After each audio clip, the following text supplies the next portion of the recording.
Majesty. And Richard, before you begin, I'd like to say that I think this is a bad idea. However, you do have a right to defend yourself, so proceed, but please remember to watch your language. Look, I can't speak without swearing.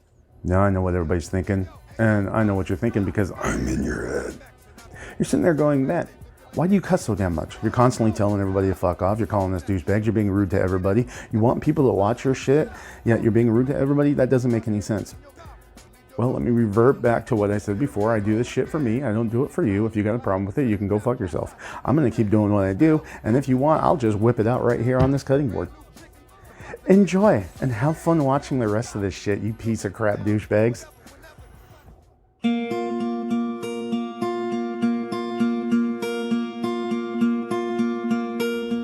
My father was a very wise man.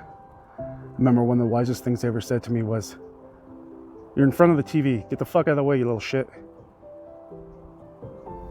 You know, my mother was very wise too. And she used to always tell me, life would be better if she only had 2 kids. The world is beautiful. And there's one thing you should always remember in this world. No matter where you go, no matter how beautiful it is, there's shit everywhere.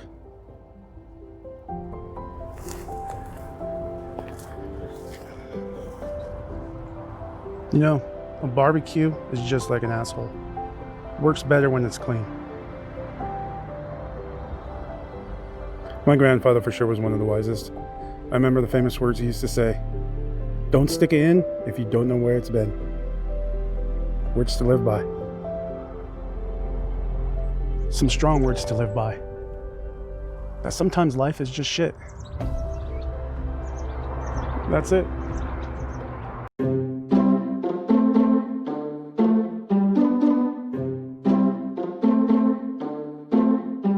You know, now here's one thing I was thinking. With somebody who's like, hey, I like what you're making. It looks good. I want to make what you're making. I want to cook it myself, but I don't know how much of the seasonings you put in.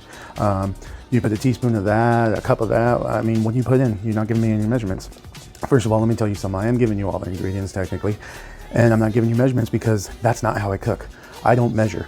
I cook the old school way of season and taste. As you're cooking, you keep seasoning. After a while, you learn what you like, you learn how much of what you put in. It's that simple. I mean, we all have different tastes. We all have different palates.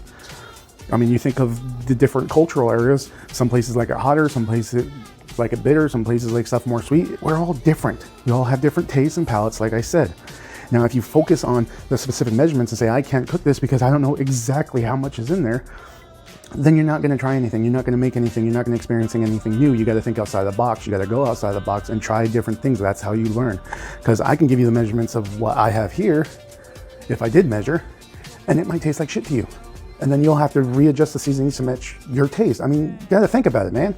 If you're stuck in that kind of mental thought, you're not going to do anything.